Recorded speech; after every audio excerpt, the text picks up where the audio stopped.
All right, folks, what is good? What is going on? This is episode 441 of the First and Frame Rate Show. I am VF Baller. Over here, we talk about Georgia Southern and Atlanta Falcons football. Going to jump on some Atlanta Falcons football probably throughout the weekend if you're on the YouTube side of things. Going to talk about them and their game against the Seattle Seahawks. But today, I'm going to talk Georgia Southern because we're playing Ball State tomorrow, and it's going to be pretty exciting because we're going to see what Georgia Southern can do once we bounce back from a loss against UAB. And I'm just going to be here to tell you, I think that even though we looked at what Georgia Southern, have to face, we gave a look into Ball State in an earlier episode. I think that we're going to be able to do some great things in the passing game. So I'm going to talk about that and give you my thoughts and opinions. So hopefully you guys will hang out and give me a feedback as well. If this is your first time here, welcome. This is the First and Frame Rate Show. I can be found on YouTube and Rumble. I am also on Anchor, Stitcher, Spotify, Apple, and Google Podcasts. So if you want to listen to the podcast at your leisure, that'll be fantastic. Just the fact that you're supporting, that's great. And if you want to go further to support, all the links are down in the description. You can find a way to support there. Now, let's get into this. The Georgia Southern passing game should overwhelm Ball State. We should get back to our ways of throwing the ball and distributing the ball to a lot of receivers. Now, that doesn't mean we're going to get away from the run game, because I think the run game is going to be, just as potent. But our main thing is we need to find a way to get, I think his name is Carson Steele, the running back from Ball State. I don't think I got his first name right, but I know his last name is Steele. If we can get him contained, we should have a really good day. And the way that we'll be able to do it, we don't have to go pound for pound with them as far as running the ball. I really believe that we'll be able to pass the ball. I'm going to talk about Ball State last 3 games, well, the only 3 games that they've played so far, and tell you how I feel like their secondary is not going to be as successful or as stout as UAB was. UAB played a very good style of defense that we couldn't do nothing with. I think with Ball State and the numbers that I see, I think we're going to be able to get the ball and distribute the ball a little bit better. And like I said, we're going to look at the 3 games that they played. The first game they played against Tennessee.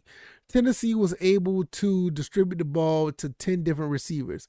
It's almost very similar to what Georgia Southern has been doing so far this year.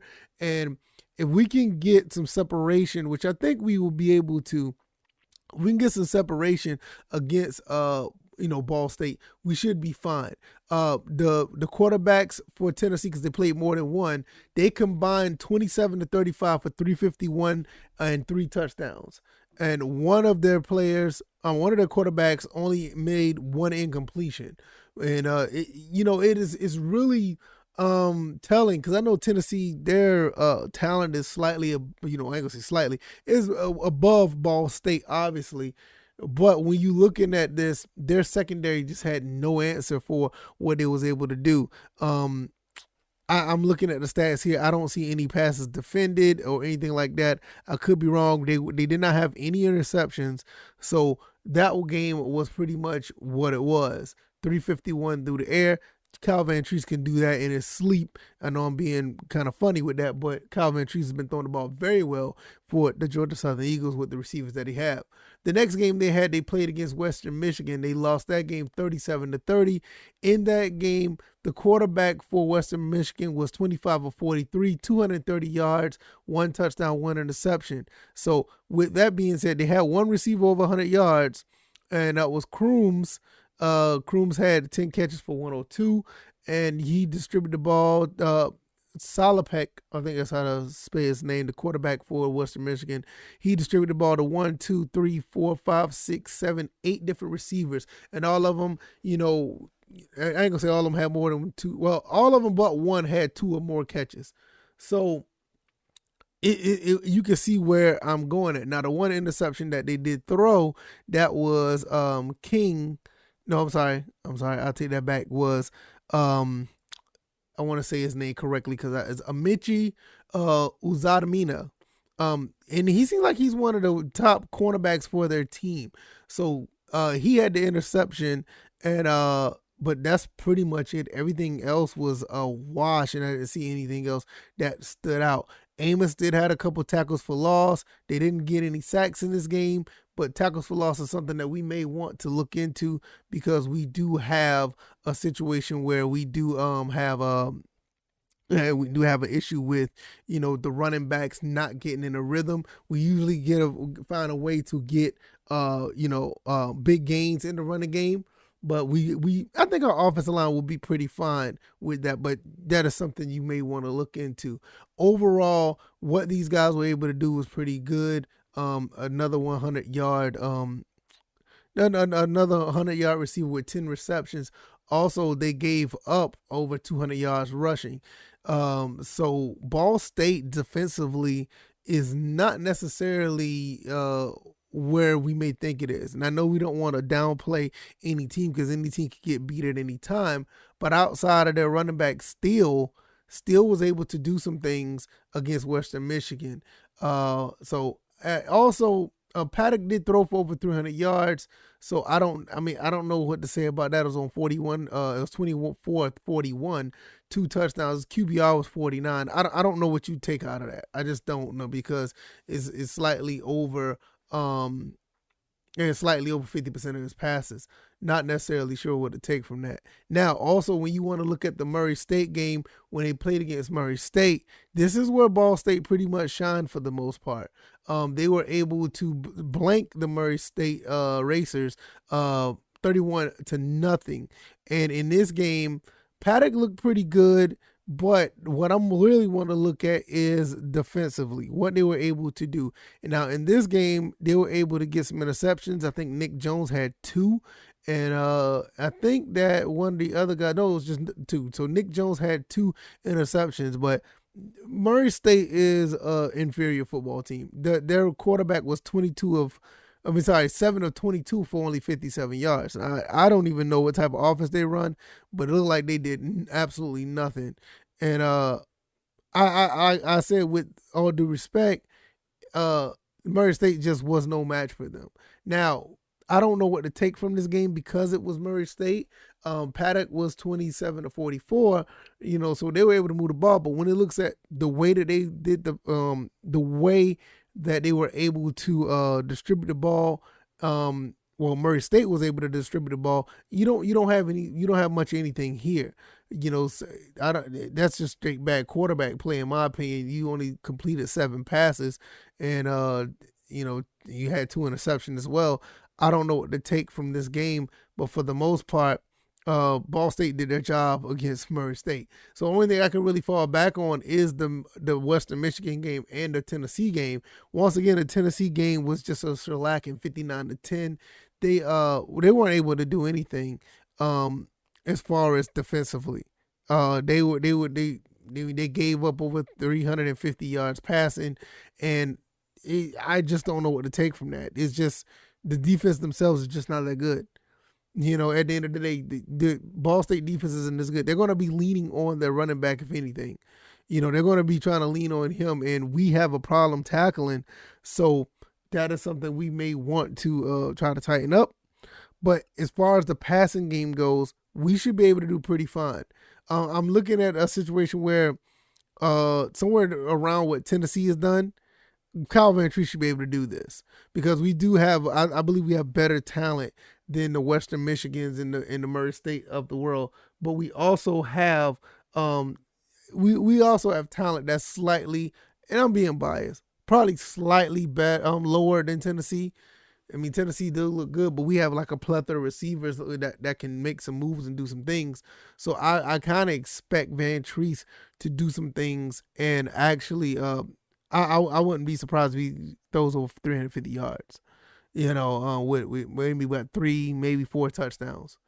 Because Kyle Vantrease, for what it's worth, Kyle Vantrease has been shown that he can play ball at this level. He's a 6-year man, and he has been doing great things for Georgia Southern in 3 games that he's played. So knowing what we know when he played against Nebraska and what he did against Morgan State, I'm almost looking at this is what it's going to be when it comes to, the game. When we look at the Tennessee game, you complete that high percentage of passes, almost 2/3 of your passes. it's just not going to bode well for Ball State. Same thing with the Western Michigan game. Salopek was 25 of 43 for 230, but he would distribute the ball out to 1, 2, 3, 4, 5, 6, 7, 8 players. The other team, Tennessee distributed the ball to 10 people. So it's looking pretty good that with that. Georgia Southern should be able to move the ball against Ball State. And I think they'll probably do it more in the passing game. It should be successful against Ball State. I just don't know whatever else to say around that. It's just a good thing where you got a quarterback like Vantrease coming in to lead a team in this way. And I think he's done a very good job so far. The UAB game was a little stumble. I expected us to lose that game, so it's not the end of the world. I still got this team going 8-4, and I hope that'll be the case, because that'll be a big boost, not only to the program, or other players want to come in. It's not just a big boost for them. It's a big boost for the team and the coach. Showing that we can go into conference play at 3-1 and actually, play against a Coastal Carolina who's, they've just been beating up on Georgia State, So the thing is you want to have this type of confidence going into the, the regular, going into conference play. You will want that type of, production. So, it should work out pretty well. I can't wait to see what these guys do on Saturday. I'm going to be watching, definitely going to be watching. So when we go up against Coastal Carolina, the following game, we should be more prepared, because that's a much more talented team. So this is almost like another, I don't want to, talk down to Ball State, but based on what they've been able to do versus other teams, and you have a team like this that has, with Georgia Southern, that actually have more talent in the wide receiver position, probably better than any other last two games that they had when they played Western Michigan, when they played Murray State. I think we have better athletes, and we should be able to feast. We should be able to move the ball down the field, and Vantrease should probably get 320, 350, 410, a game. So it looks like it's going to be one of those. So I may do a complete pregame show of this on Saturday, because I know I do a lot of content on Saturday when it talks about Atlanta Falcons and Georgia Southern football. We'll get to that bridge. I may do one, especially with the pregame, because we'll get more tendencies and get more information for what Ball State is going to be bringing out on Paulson on Stadium. Because once we know the type of personnel is going to be out there, then we'll know how to react. So my thing is, once we figure out who's going to be where, may do a pregame show, and hopefully you guys will enjoy it. If you like this commentary, hit the like button, share this podcast, subscribe to the channel if you haven't already. What do you think, guys? Georgia Southern on Ball State. I've seen a couple of picks out there saying Ball State will beat us, and they will if we can't stop the run. I don't want to talk too much into that right now, because the running game, I talked about it in a few other episodes. The running game is a problem for us. I mean, we can, the main thing is we got to be able to stop this team. If we do that, it's going to be an easy look for Georgia Southern. So hopefully we'll be able to do that. All right, y'all. I am on Anchor, Stitch, Spotify, Apple, Google Podcasts, YouTube, and Rumble if you want to watch the visuals. I'm going to get up out of here. You guys enjoy your Friday. Enjoy the weekend. Watch some football. Cook some food. Get your guys together and just relax and enjoy the content, because not only what I'm doing over here and what's actually on the field is an amazing thing. I love football. I love it. All right, y'all. I'm going to get up out of here. Y'all take it easy and y'all be blessed. Enjoy your weekend. Peace.